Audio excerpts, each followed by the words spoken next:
194화 타이틀은 사쿠라즈마 콜로니 3. 진화나에서 주태 상태였던 나오야 주령이 변태를 하며 이영의 모습으로 변신. 마키와의 싸움에 끼어든 노리토시에게 분노의 펀치를 날렸습니다. 음속의 빠른 공격에도 노리토시는 혈액을 쿠션으로 사용하는 방법으로 위력을 줄여 무사히 생존, 정린약동을 발동하며 다음 공격에 대비합니다. 정린약동은 체내의 피를 다루는 것으로 체온, 맥박뿐만 아니라 적혈구랑 같은 혈액 성분도 자유롭게 조종해 육체를 활성화해 신체 능력을 일시적으로 끌어올리는 도핑 기술입니다. 바로 돌격해오는 나오야의 앞을 마키가 막아서고 노리토시가 적박을 사용해 나오야를 구속, 이어서 마키가 마이소드로 베어보지만 나오야는 몸을 빠르게 회전시켜 회피합니다. 마키는 이 주령이 나오야가 사후 저주로 변한 것임을 알려주는데요. 노리토시의 반응으로 볼 때 나오야가 주령으로 변했는데도 불구하고 이 정도의 자아를 가지고 있는 것은 이례적이라는 것을 알 수 있습니다. 원작에서 인간이 주령화한 것은 2번. 먼저 주술회전 연권의 오리모토 리카. 리카는 사망하기 직전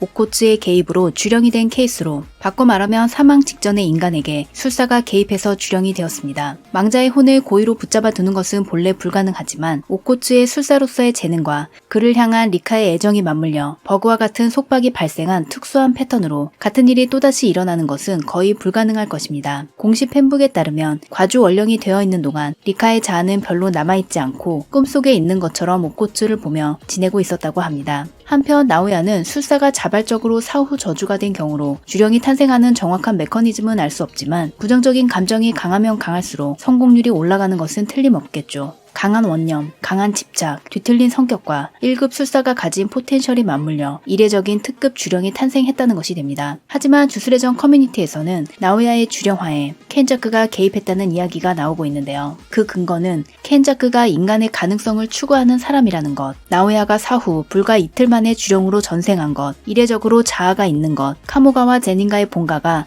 모두 교토에 있는 것 등입니다. 개인적으로는 켄자크에게 있어서 나오야나 마키, 노리토시의 존재는 어떻게 되든 말든 상관없어 보이기 때문에 이 가능성은 작다고 생각합니다만 여러 가능성을 생각하는 것 자체는 정말 좋은 것 같습니다. 생전의 모든 기억을 갖고 있는 나오야는 물론 자신의 술식도 사용할 수 있으며 이전과는 차원이 다른 레벨을 보여줍니다. 투사주법은 손바닥으로 만진 것을 1초 동안 고정하는 능력이 있는데요. 이것을 응용해서 공기를 고정하고 주먹으로 터뜨려서 폭발로 인한 충격을 줍니다. 무기물을 고정하는 것은 나오비토상도 사용한 적이 있고 시부야 사변에서 특급 주령 다곤이 방출한 물을 고정해 물의 흐름을 막았습니다. 하지만 나오야는 눈에 보이지 않는 기체까지 고정하는 것이 가능하기 때문에 주령이 되어 술식의 정밀도가 올라간 것을 알 수 있습니다. 나오야는 마키와 노리토시가 있는 곳을 벗어나 손과 발을 껍데기 안에 경납하고 가속 모드에 돌입하는데요. 나오야 주령이 음속으로 돌진해 온다면 대응할 수 있다고 판단한 마키는 이 아이 자세를 잡고 노리토시는 마키 주변에 피로 마키비시를 띄워놓습니다. 나오야 주령의 몸에는 흡입구가 있어 공기를 빨아들이며 빨아들인 공기를 내막과 주력으로 압축, 체외로 배기해서 더욱 추진력을 얻는다. 이것은 간단하게 제트기의 엔진을 생각하면 될 것 같은데요.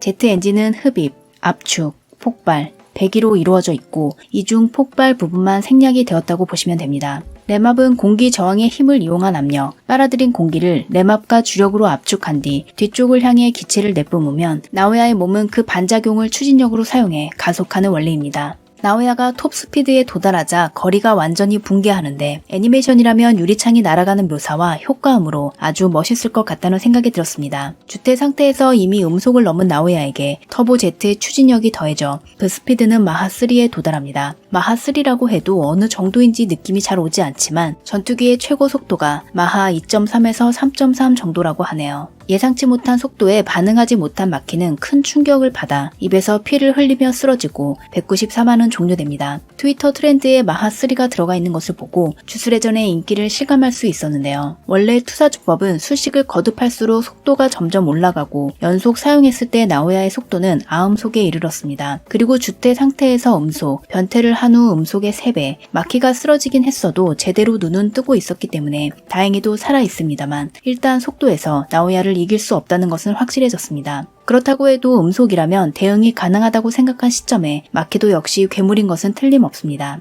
이번 화에서 눈에 띄는 것은 오히려 노리토시 쪽이었는데요. 사쿠라즈마 콜로니에 두 사람이 등장했을 당시 마키의 강함을 어필할 차례라고 생각했지만 여기에 더해 노리토시의 성장을 보여주는 회일지도 모른다는 생각이 들었습니다. 적혈 조술은 본래 근거리, 중거리, 원거리 그리고 전방위 대응이 가능한 범용성이 높은 수식, 여기에 노리토시의 판단력과 응용력, 성실한 성격이 더해져 서포트에도 발군의 재능을 갖고 있었습니다. 자신의 피와 그것이 부착된 물질을 조종하는 적혈 조술, 그리고 나오야의 돌격 직전 노리토시가 마키 주변에 띄워놓은 마키빗이, 만약 나오야가 공격해 들어오는 순간 노리토시의 피가 나오야에게 들어갔다면 중요한 타이밍에 1순이라도 움직임을 막을 수 있을지도 모릅니다. 그러나 노리토시는 피의 쿠션, 적박, 마키빗을 사용해서 피를 꽤 소비한 상태로 초소와는 달리 그는 주력이 아닌 진짜 자기 피를 써야 하므로 언제 빈혈로 쓰러져도 이상하지 않은 상태이긴 합니다. 이번 주 점프는 합병호이고 다음 주는 발행되지 않기 때문에 194화는 2주 후에 볼 수 있습니다. 여담으로 넷상에서는 마키와 노리토시가 참 잘 어울린다는 코멘트가 많이 보였는데요. 저도 원래는 마키와 오코츠를 응원하고 있었는데 사쿠라즈마 콜로니 전투가 시작된 후 마키와 노리토시의 케미가 좋다고 생각하는 중입니다. 하지만 마키의 이상형은 최소한 자신보다 강한 사람이라서 앞으로 노리토시가 더 분발해야 할 것 같습니다. 그럼 저는 다음 영상으로 돌아오겠습니다. 구독과 알림 설정을 하시면 가장 빠르게 영상을 보실 수 있습니다. 시청해주셔서 감사합니다.